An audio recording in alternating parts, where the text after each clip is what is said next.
คนประกาศข่าวเป็นลามน้องคุณว่าบ่าวคำอย่าถามนางบัวคำมันปากบดีเรื่องFCเขาคอมเมนต์ทุกอย่างและคนปากบดีบ่ต้องสวยบ่ต้องเข้าไปหาสวยเด็กกำพร้าดีกว่าคนเฒ่าปากบดีอย่าสวยเลย FC บ่มักเป็นคอมเมนต์นึงคอมเมนต์ที่สองนะคุณว่าได้ดินมีบ้านกระบุญคักบ้านกระบุญคัก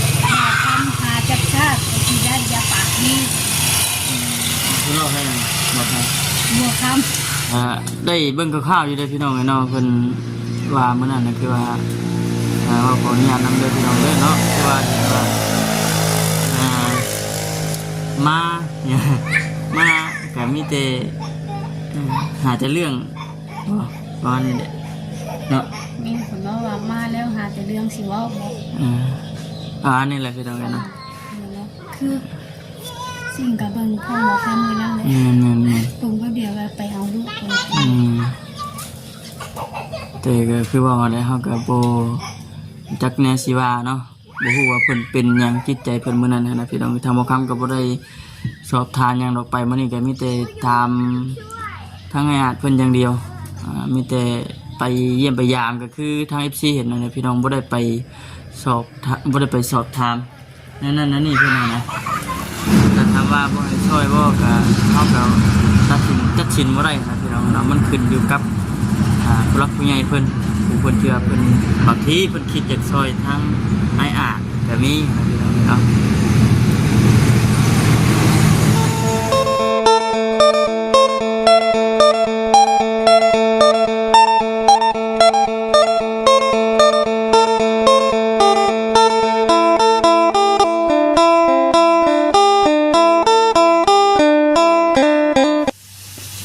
จะหมดเลยเนาะหมดไวๆ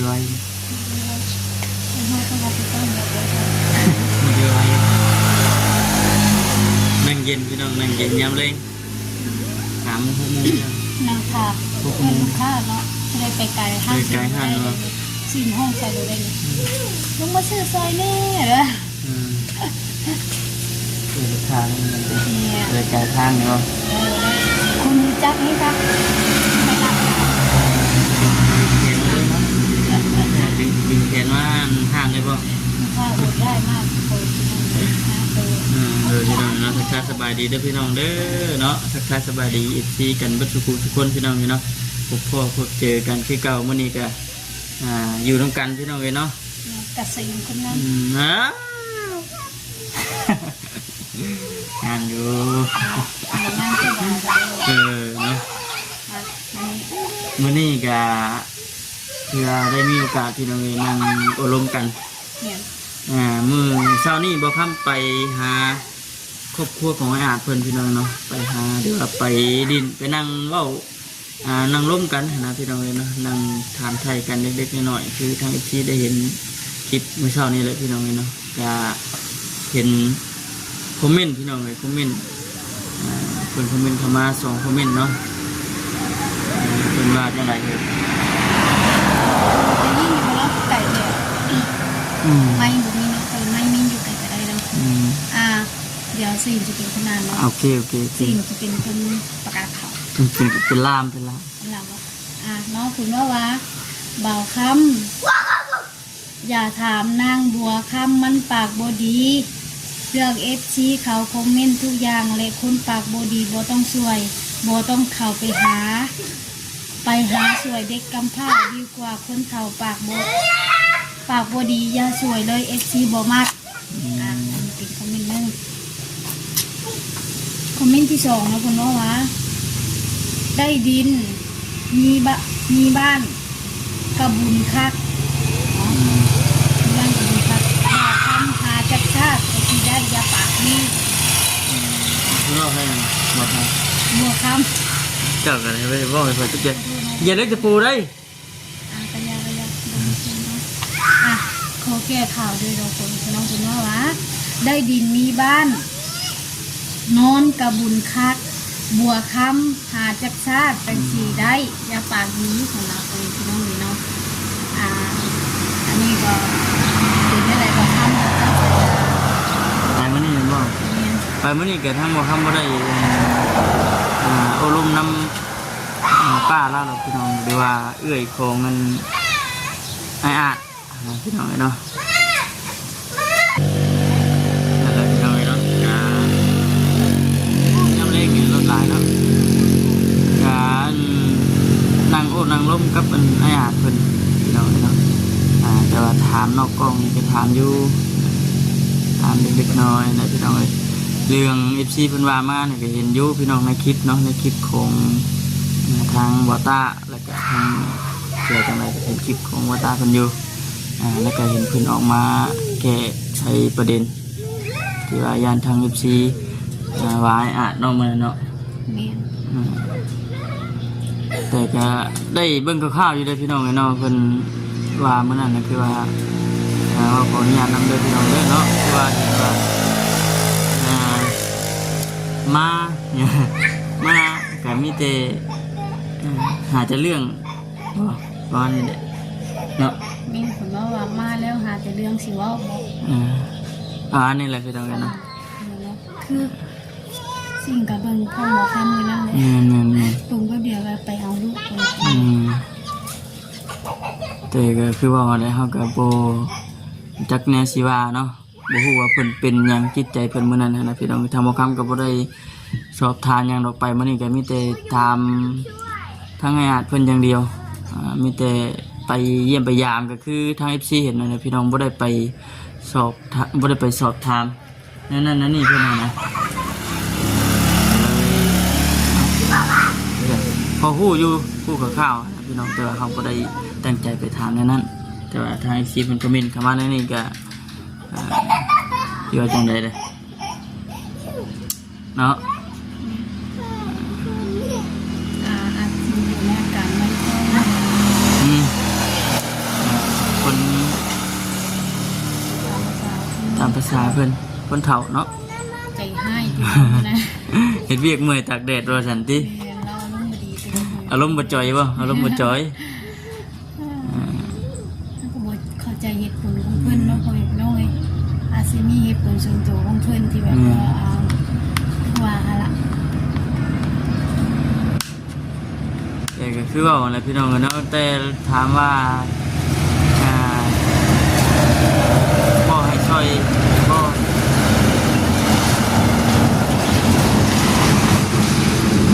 แต่ถามว่าบ่ให้ช่วยบ่ก็เฮาก็ตัดสินบ่ได้นะพี่น้องเนาะมันขึ้นอยู่กับผู้หลักผู้ใหญ่เพิ่นผู้เพิ่นเชื่อเพิ่นบางทีเพิ่นคิดอยากช่วยทั้งไอ้อาก็มีนะพี่น้องเนาะ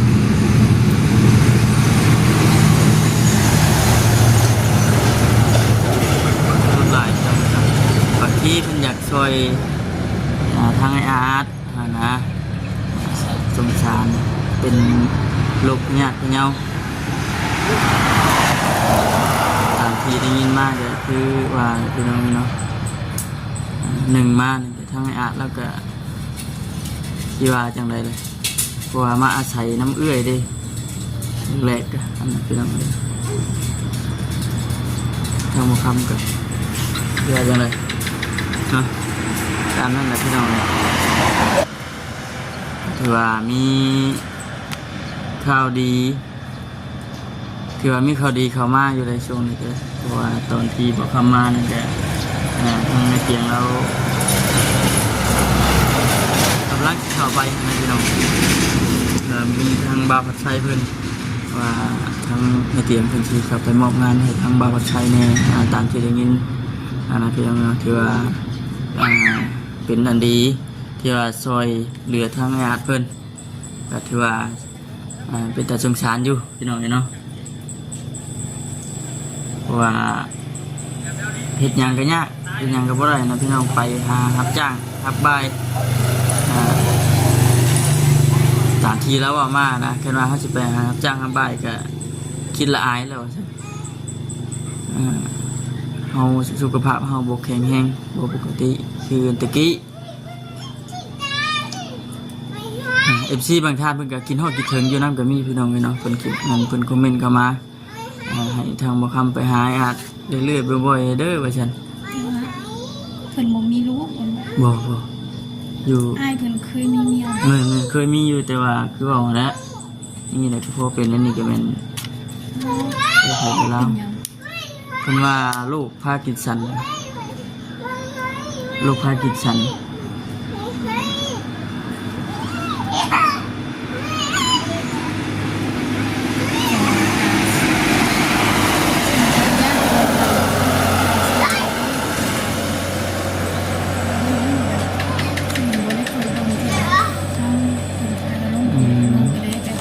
บ่ฮู้กันเลย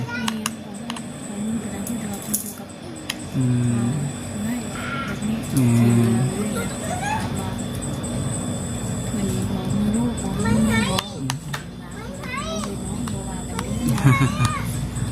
นั่นแหละพี่น้องนะก็เลยเอาเห็นอยู่กันสองคนทางรักเมียเพิ่นเฮ็ดเฮือนให้ชานให้แล้วก็อยู่กันใครกลัวอยู่นั่นกระต๊อบน่ะโอ้ยลมพัดอุ้มไปวันนี้จักสิปลิวงามใดแล้วว่าใส่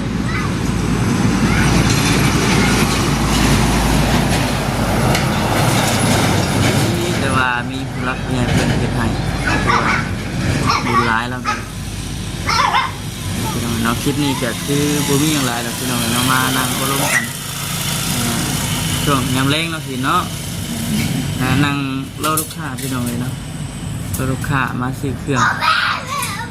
ที่เพิ่นเห็นเฮานั่งอารมณ์กับมันเพื่อนที่เลือกการบ้านจักขนาดก็เอ้า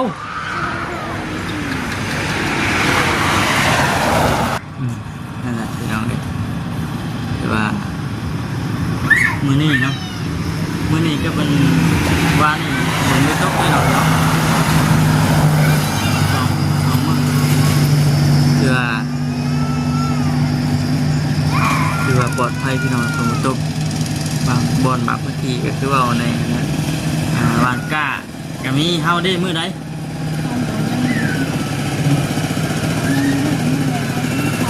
เรือถาฝนตกนี่บ่เลยบ่ลาบ่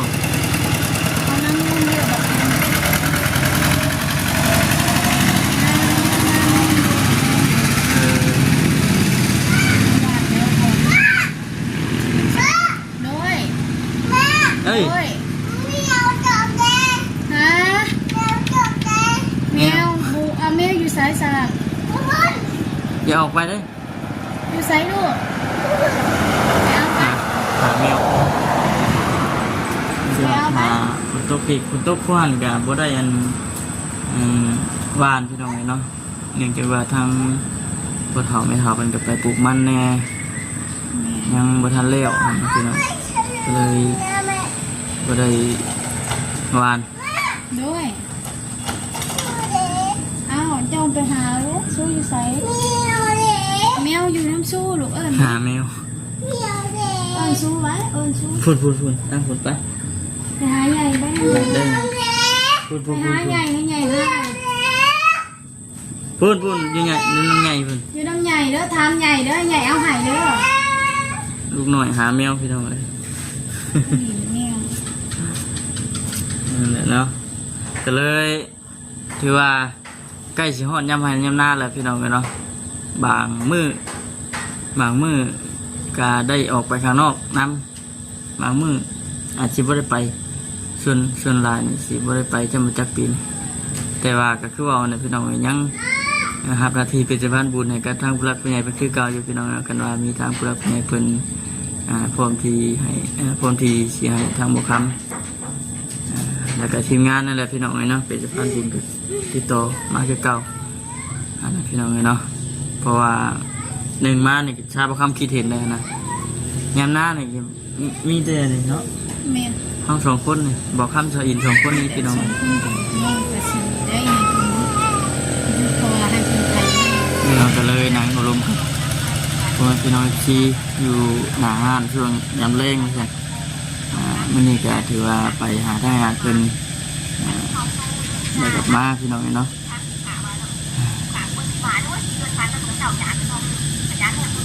บรรยากาศเถื่ออบอ้าวอยู่ที่พี่น้องน้องจ้ะฝนต ตุกอีกบ่เนาะ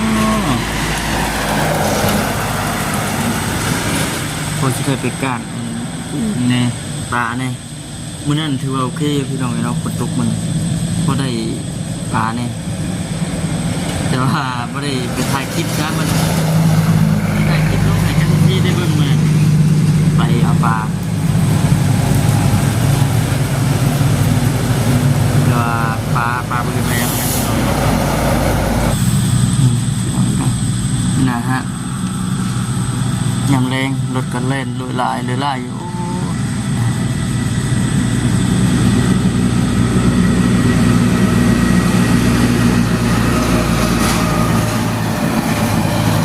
ปากใหญ่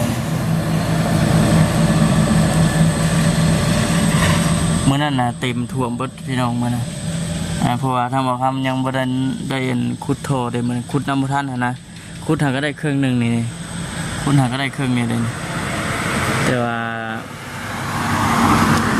คนเพิ่นว่าตกลงมาเอาแท้เอาว่านะพี่น้องมันขุดน้ำพุท่านพอดีชื่อทอมาว่าสิขุดพังแต่เมื่อนั้นบังเอิญฝนตกมาแห้งเลยบ้าตะถ่วมเบิดเท่านี้พอดีมือที่สองมาฝนตกอยู่เหมือนกันพอดีบอกค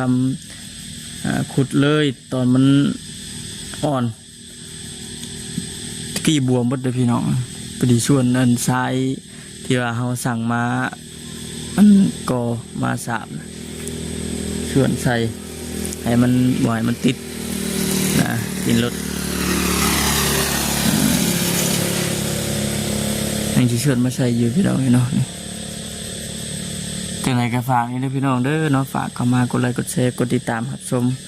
แล้วก็ฝากเข้ามาเป็นกำลังใจเนาะพี่น้องเนาะมื้อนี้ก็ที่ว่าออกมาลงกับผมเป็นพี่น้องซีช่วงยามค่ำยามแรงว่าซั่นออกมาเว้าเรื่องFC เพิ่นคอมเมนต์เข้ามาแน่ว่าทางป่าบัวคำนั่นแหละพี่น้องเนาะป่าบัวคำกับโปรเจกต์แนวสีว่าอันนั้นพี่น้องเลยสุดแล้วแต่ทาง FC ทางพ่อพี่น้อง FC และตัดสินใจเบิ่งนำกันพิจารณาใส่กันเห็นอยู่พี่น้องเนาะคลิปของบ่ตาเพิ่นเอาลงมื้อนั้นก็แต่ว่าบ่คำบ่จากในชีวานะพี่น้องเนาะก็ได้แต่เบิ่งไปนำกันพี่น้องเนาะโอเคพี่น้องติดตามรับชมเบิ่งไปนำกันเด้อพี่น้องเด้อเนาะสำหรับที่นี่ก็ขอกล่าวคำว่าสบายดี